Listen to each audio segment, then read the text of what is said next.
Nationwide, the surge in school shootings and threats is sparking urgent concern, with schools across the country facing escalating challenges to ensure safety, a crisis that echoes far beyond the classroom walls. Driven by the growing threat of violence, schools are transforming, with heightened security measures and preventative strategies at the forefront. Unless you have a faculty swipe card, you can't access the building from 3 sides. The only place you can access the building is from door 1, which is right out here.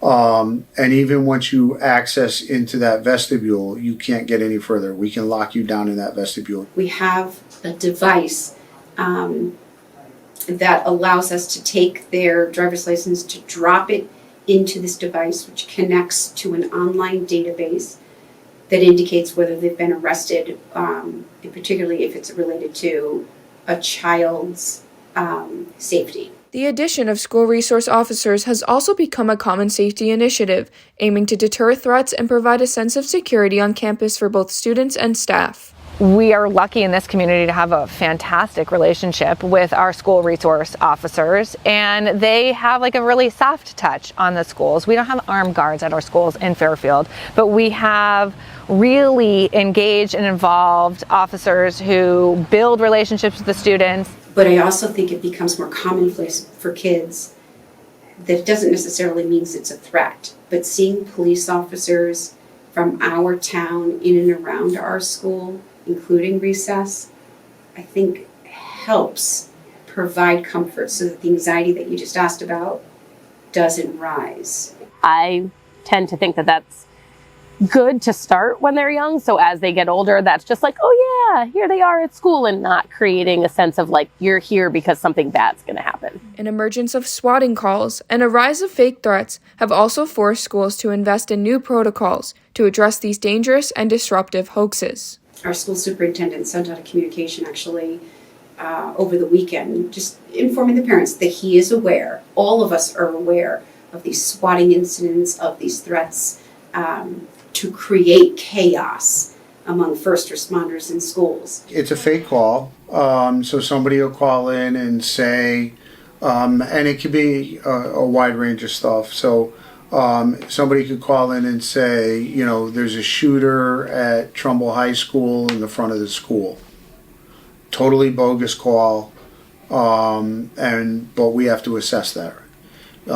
We can't just say, oh, we think it's a bogus call, we're not going to do anything about it. During the month of September alone, around 50 school threats were posted on various social media platforms, targeting schools across the state of Connecticut, including those in Middletown, Columbia, Bridgeport, Torrington, Bristol, Fairfield, and more, forcing school closures, delays, and initiating numerous police investigations. And amid the rising concerns over school safety, parents often grapple with the growing anxiety about their children's well-being in the classroom. It happens every year, and I get it. Their children are the sun and the moon and the stars. And when that child is not within an arm's reach, when a school threat is made, it's debilitating for families. It's so unsettling. And they trust us to make certain that their kids are in good care. While students must navigate a new normal, balancing the pressures of education with the reality of increased safety drills and added security measures. If we have to have a drill, the teachers are wonderful in keeping everybody calm and just saying this is a practice and it's okay. And then afterwards I go in and I make sure to check in with the students and just to see how they're all doing, and the families as well. And we send something to the families and to let them know.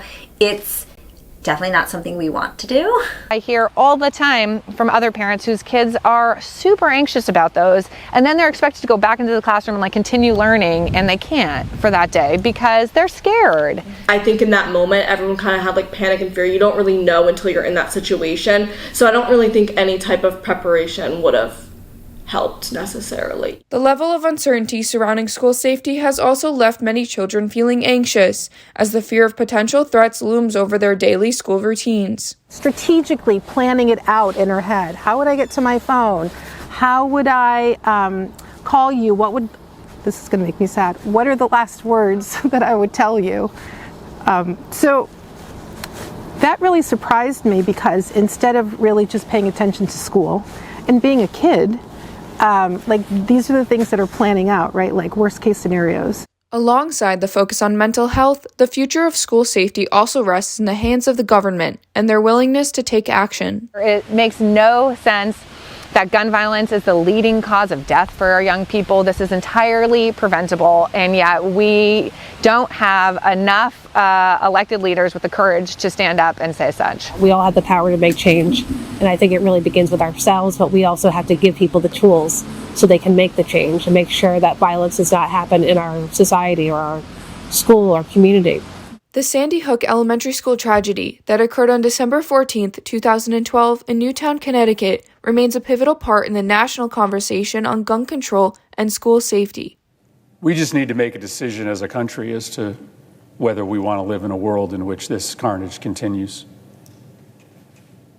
This isn't an accident, it isn't bad luck, it's a choice. It's just a choice we've made to put our kids in jeopardy every single day that they go to school.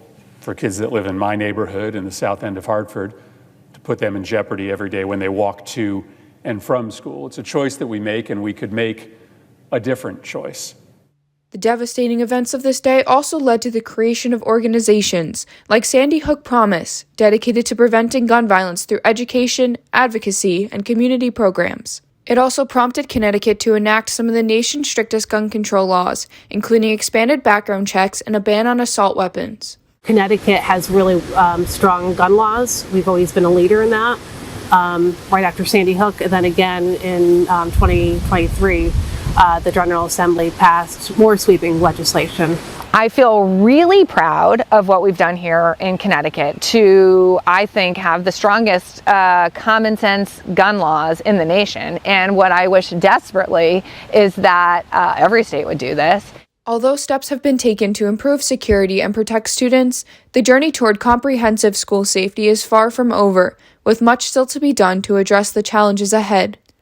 Reporting from Fairfield, Connecticut, Danielle Grillo.